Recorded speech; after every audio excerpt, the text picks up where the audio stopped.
Hello, this is Jillian. Jillian, this is Bryce. Hey, Bryce, how are you? Good. How are you doing? I'm good. That's good to hear. Yeah, tell me what's happened since the last time we spoke. I think the last time we spoke, you had got a number of contracts that you were working with. Yeah. So it was kind of diversified. One's a property flipper, which is pretty complicated with their accounting. It's like two different companies and a bunch of different lines of credit and just constantly moving funds and keeping track of stuff. Another one was a title company, which I had no idea there was so much like high volume transactions and detail involved. And some others were real estate agents, and different like property holding companies and things. So it's been a huge learning curve, like learning all these different industries and how to properly do the accounting for them. And I am finding that I like way underprice them. Mm-hmm. So I'm at the point now where I need to go back to the clients and raise my rates. Um, but yeah, so I've been like super busy with that, and I'm just trying to figure out like what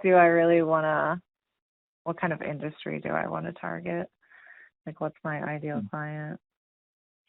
Because I remember you were originally was construction, but it sounds like it's real estate Hmm. stuff. I mean, it's similar to construction, I guess. Like they have hand with working with construction workers and construction entrepreneurs. Yeah. And when you say you underpriced them, did you get them all at a flat rate, or were they hourly rates, or what? Yeah, they're flat rate. So like it's just a monthly, and some of them are really low. Mm. Like I kind of there was a previous bookkeeper, and so I kind of took her word for like how much time she was spending each month, and kind of honored some of like her pricing, and then now I'm realizing she was way too low. Yeah. Um, When was the so last time yeah, or has there been an event in each one of them that you can utilize as leverage to raise how much you're charging them? I think so. Like the flipping company, they're very kind of volatile in their month to month volume, depending on how many properties they're selling or purchasing. And I was going to try to go back to them with just switching to hourly. So I can tell them like, well, on months that you're slow, you'll end up saving, and months that you're high, then where everyone's covered. Um, and they have kind of asked above and beyond of me than what we originally talked about. So I think I feel pretty comfortable going back to them with, these What's are the XYZ amount that you're going to additional charge payments. them? I've been charging them $14.85, but I've been spending um anywhere from like 18 to 25 hours a month. Okay. I mean, so your hourly rate, what are you planning on going to them with your new hourly rate? Well, I've been trying to go with 100. I Hmm, think that'll work. ever ever since I started with you, yeah, that was kind of my rate 45, that I bumped 18. up Yeah, to. so it looks like currently it's breaking down to about 82 and a half a year, 1485 price point for them for 18 hours a Mhm. month. Yeah. Yeah. Yeah. Uh, okay. And then what about for the title company? Are you still right around that $1,400 a month mark? The title company is at I think 560 a month. Um, Okay. but they're definitely going to be going up a lot because there's a Oh. separate software program I have to use, and I have to do reconciliations in there also. Mhm. And I have a big cleanup for them. So I have to go back to like last November and do those reconciliations. And their assistant made a bunch of wrong deposits. So I have to clean it all up and get it fixed. So that's going to be hourly. And then I'm going to increase them. I'm going to see like how much time it takes me to do 1 month from start to finish. And then I'm going to increase them based on that. How many hours are you predicting the cleanup shorter has taken? Well, so far it's taken 35. It's taken like 35 to 40. But I still have a lot to do. So I'm not sure. I told him I'd have it done by the end of September. So I'm not sure how much longer it's going to take. Okay. Yeah, I assume you charge right around that $82 per hour for that cleanup? Oh, I'm going to charge him $100 per hour. Okay, so you've already agreed on the price, though, is what I'm saying. Yeah. Cool. Well, it's not bad. So it sounds like $4,000 worth of work already. Mhm. Yeah. Yeah. You think it's going to take another 40 hours, or do you think you pretty much have it wrapped up? It might take like another 20 hours, I think, just because of the additional stuff I have to clean up that I didn't realize. I kind of feel dumb because I didn't really know what I was doing, and I tried to total everything and go off of that because it wasn't matching right. I was like, well, if the totals match, then I'm good. And they were pushing me for financials, and I just didn't have much time. And now I'm like, oh, the totals aren't going to work. I have to go back and do each individual transaction and figure it all out.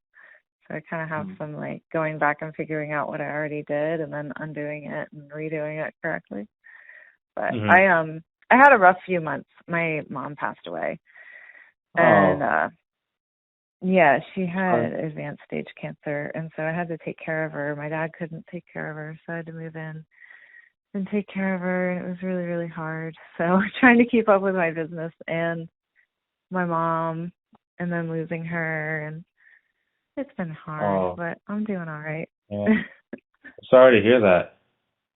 Yeah, thank you. Yeah. It's definitely. I mean, at least you're. Yeah, but at least like you're able to spend, her last remaining time together, so that's cool.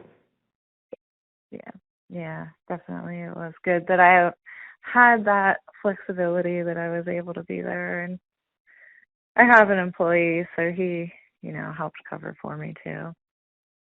That's awesome. Good. Yeah, so I remember before you had the couple payroll clients, so that's cool. So it sounds like you're doing pretty good. What about for the real estate agent? How was that one? Or the yeah, they're pretty easy. Well, there's one that we took over from that one bookkeeper, and she was only charging $75 a month. Oh. And it's taking us at least 2 hours a month. Yeah, so I really need to increase them. And then the other one, I told him, I said, yeah, I'll just charge you hourly, by the minute, $100 an hour. And so that one's fine. I just charged him, like, we did May through July, and we charged $750. So, cool. Yeah, I'm realizing the hourly rate is much better. It's the way to go. It's funny, like hourly, it's like the flat rate works well if the company is like small, but then like hourly works really well if they're really large and they can give you up to 40 hours a week. And then at that point you can just like say, hey, why don't we just set this as a flat rate, and just in case, I can either go up or down depending on, the workload. Having that phrase that says like you can go down as well really locks it in, because then they think you have their best interest at heart. Right. So. Yeah.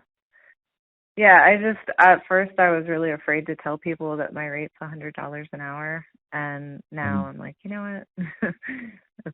it's fine. Either they pay it or they don't. So either they want to work with me at that rate or they don't. Like, they need to value what I'm doing. Yeah. Yeah. So, I mean, yeah, it sounds like, you're doing pretty good. Yeah, I have. I've added a number. I think I'm like up to maybe 16 clients now. So Oh, Not too nice. bad. 16 clients, and then were you able to walk away from the Paro stuff? What's that? Were you able to walk away? I remember you were doing work with Paro or Paro. Oh, Were yeah, that you able client. to walk away from them? Yes. Yeah. Yeah, Nice. I never actually did do. There was just one client that someone had referred. It was actually someone from your group. Jason Barbin. Okay. I think I ended up like the LinkedIn helper had sent him a message, and then he replied and he said, "Hey, I'm not a contractor, but I'm in your we're both students of Bryce." And then he ended up contacting me and he said, "I have a client through Paro that is looking for bookkeeping." And so I signed on with him, but he ended up being kind of a nightmare and I fired him. He was just way too micromanager and wanted stuff instantly. And I said, yeah, this just isn't a good fit. And he was Yeah. major scope creep. Yeah. That's scope creep is ridiculous. How 16 clients is a good amount. I mean, yeah, in under a year. How much you up to like revenue wise per month? It's like I think it's like 9,000 a month. Oh wow. Roughly. Awesome. Congratulations. Thank you. I remember when we first started, you were very nervous about like is everything going to work out? Can you run your business full time? You know, can you support your family? I mean, yeah, I know. It's crazy. So when my mom got sick, my husband was just about to start his own business. He had left his position and we bought a service truck and all this stuff and we were ready to go. And then he said, you know what? You're getting a bunch of new clients and now your mom's sick and you have to take care of her. And he said, I'm going to put my business on hold and take care of the kids full time. And so that's what he's doing now. And I am doing my business full time. And I actually just moved into an office last week to get out of the house and get away from them so I can focus. Nice. So yeah, it is crazy to look back and realize like, oh, I am supporting my family and it actually is working. Yeah. Yeah. I mean, like I said, when I first started working, you just keep doing the same exact things that work. Price yourself, you know, as well as you can. And yeah, this is looking good.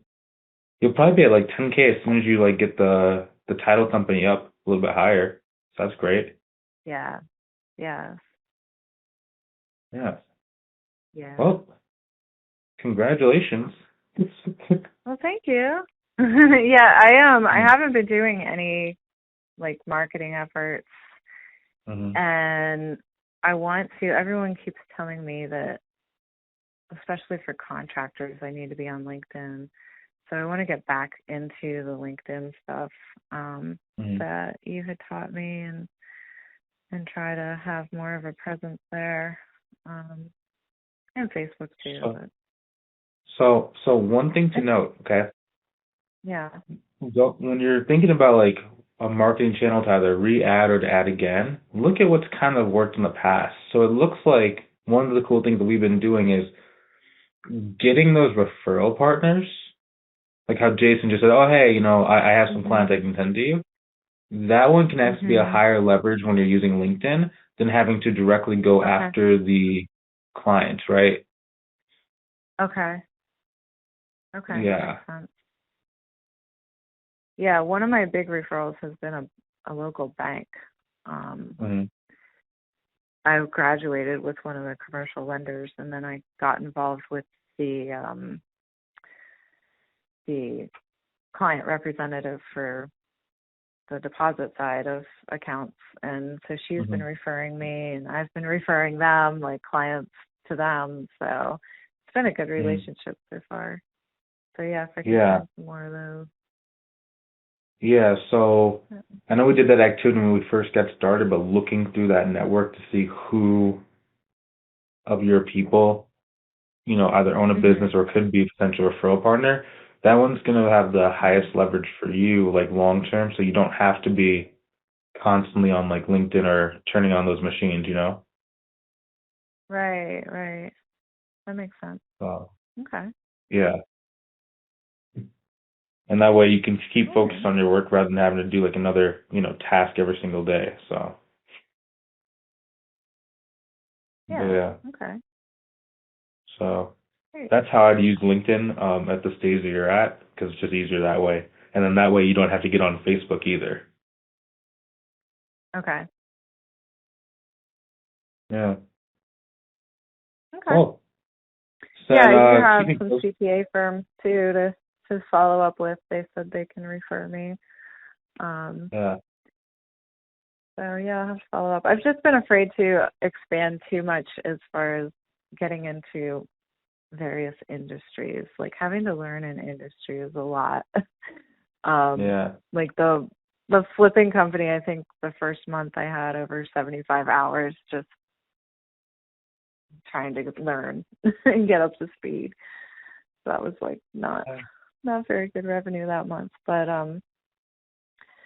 yeah, so I guess I just need to find the right referral partners that are connected to the clients I'm looking for. Yeah. So an easy way to do that would be look at your current referral partners, go in their LinkedIn, like how is it like their connections, and see who are the other people Mhm. that either work at, either other banks or would potentially work with Okay. contractors, and then start using the ones who are already giving you referrals because birds with feather flock together. Mhm. Okay. That's a So good idea. All yeah, you right. have Well, basically thank everything you you. need. Oh yeah, well hey, it's Yeah. been great speaking to you, but yeah, You too. awesome. Well hey, I will talk to you soon, okay? Okay. Sounds good. You have a good one. Thanks, Bryce. Bye bye. All right. You're welcome. Bye bye.